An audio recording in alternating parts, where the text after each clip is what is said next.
Metal Up World, this is CJ with CJOrtiz.com and MetalMotivation.com. This is the first of a new 5-message series I'm doing entitled Whine or Work, Bitch or Build.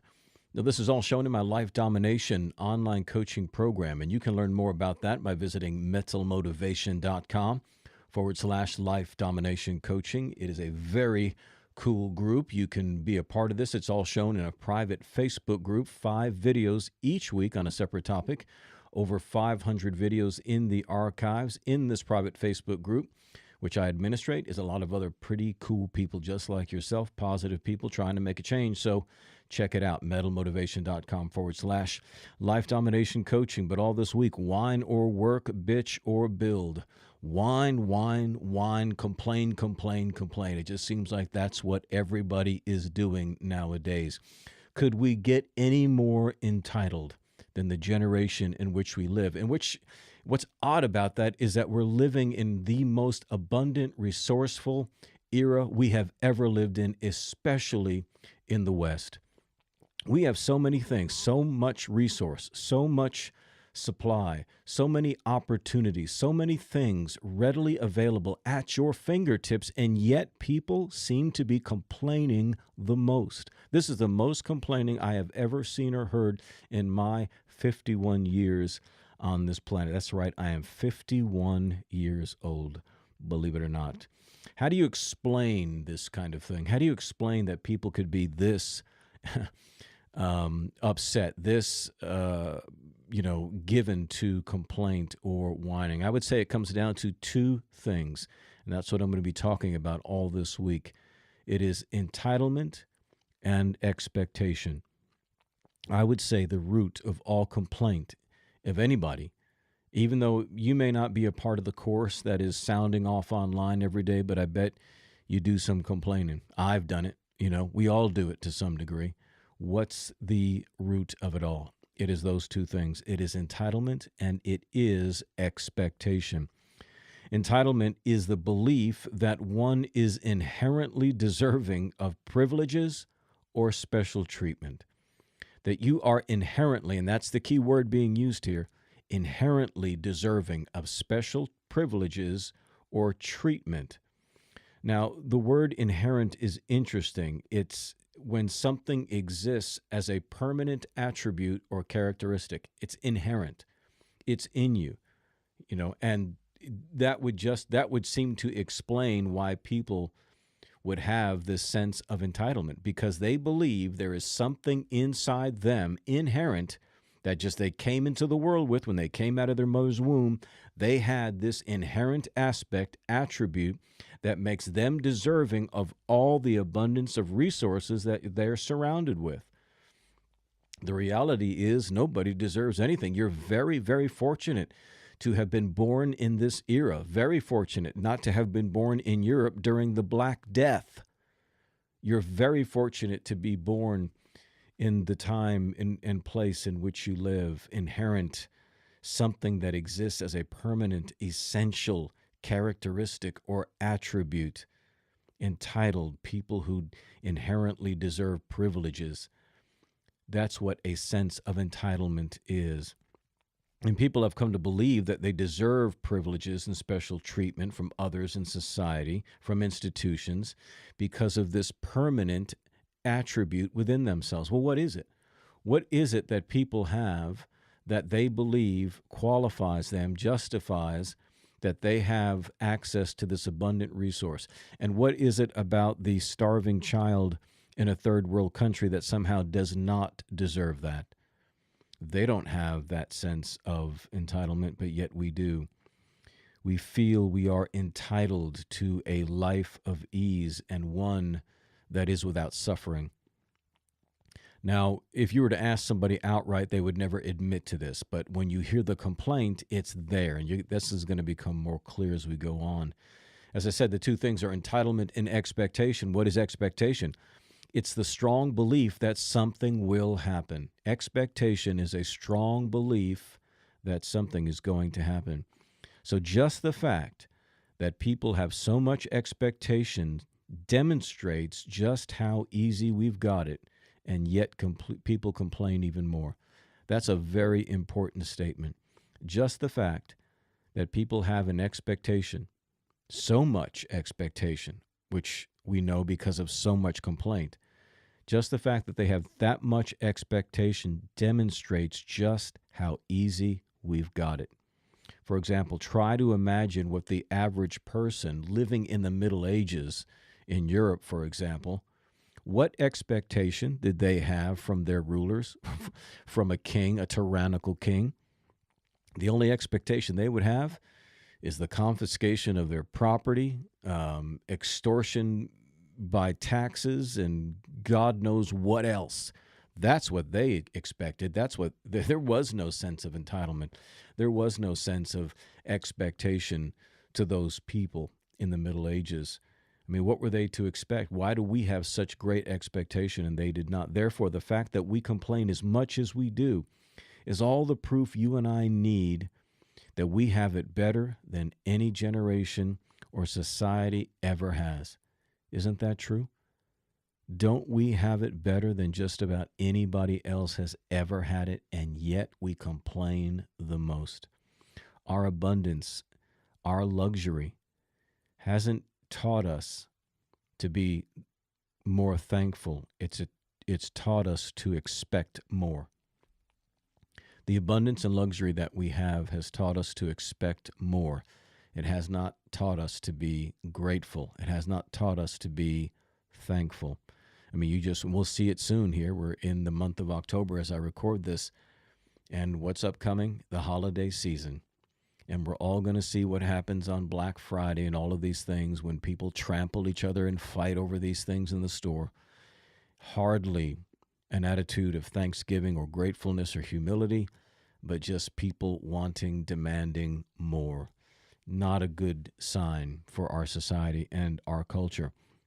Now, we express more dissatisfaction than we do gratefulness. Isn't that true?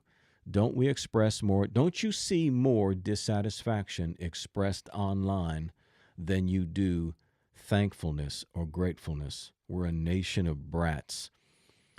Does that mean we shouldn't live without any expectations? No. You should have some expectations, but your expectations should be directed at yourself and not at your environment. And that's what most people do. Most people direct their expectation, what they anticipate is going to happen, they put that on society. They put that on government. They put that on other people. They put that on corporation, whatever it may be. They put the expectations outside of themselves. They don't put the expectation on themselves. And that's what I'm going to challenge you with throughout this series is the direction of your expectation needs to be on yourself. You see, your environment, that means government, other people, everything. Your environment should receive gratitude, not expectation. Now, this is going to sound a little weird, okay, but just hear me out. Your environment should receive gratitude, not expectation. Why? Because you're sustained by it, right? Yet you had nothing to do with it.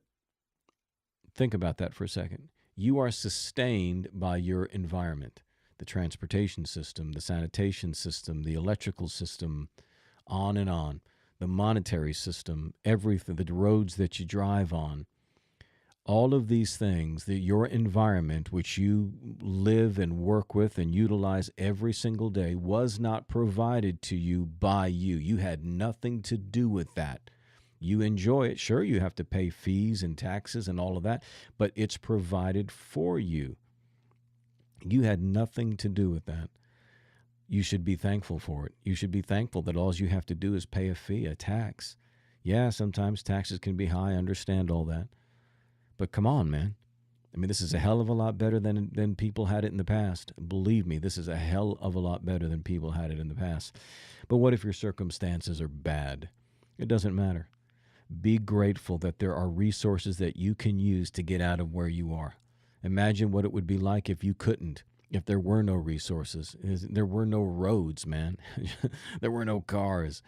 Just imagine the resources that you have. There's no phone to communicate. There's nothing.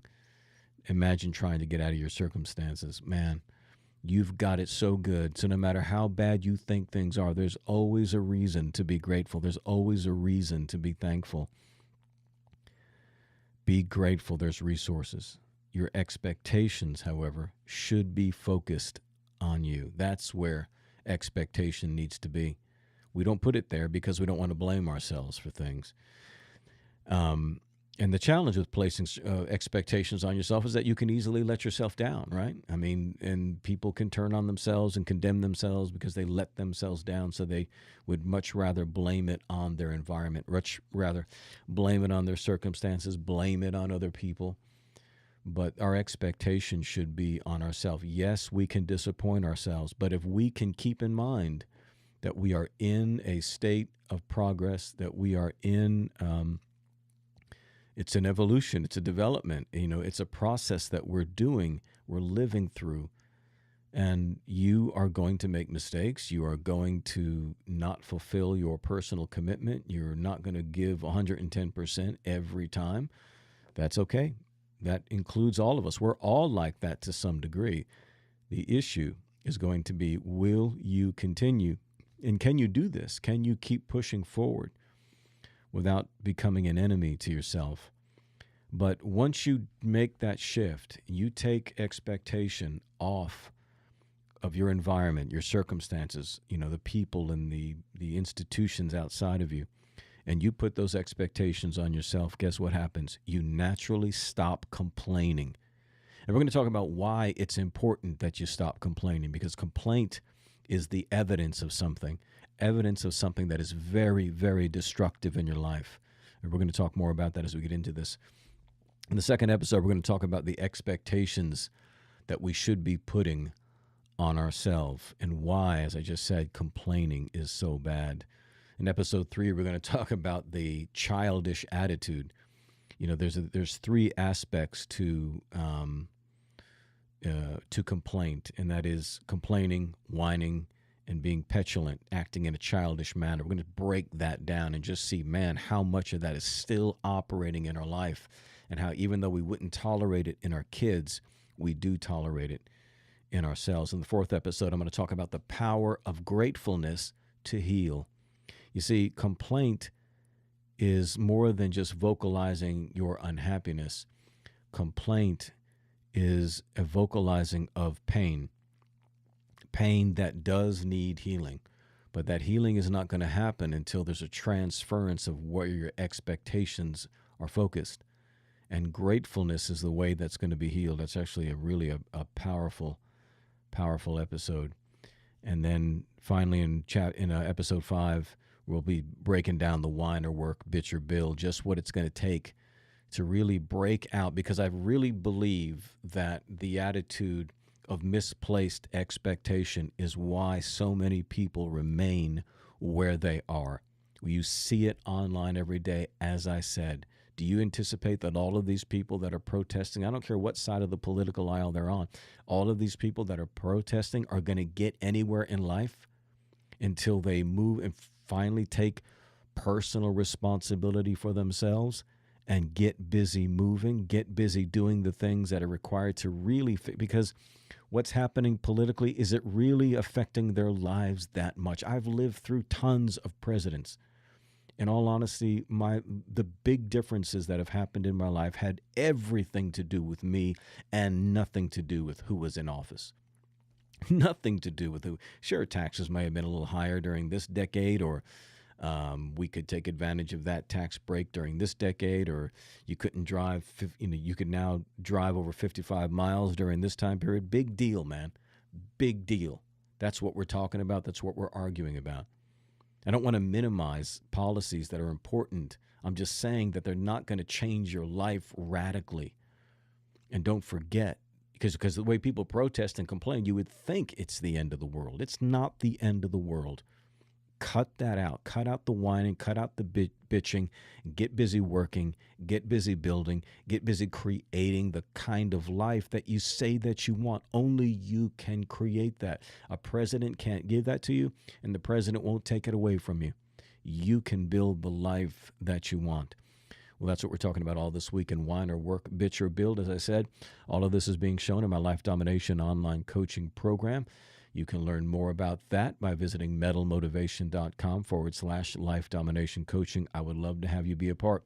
This is CJ, the Metal Motivator. And remember, in whatever you do, don't suck. Metal up.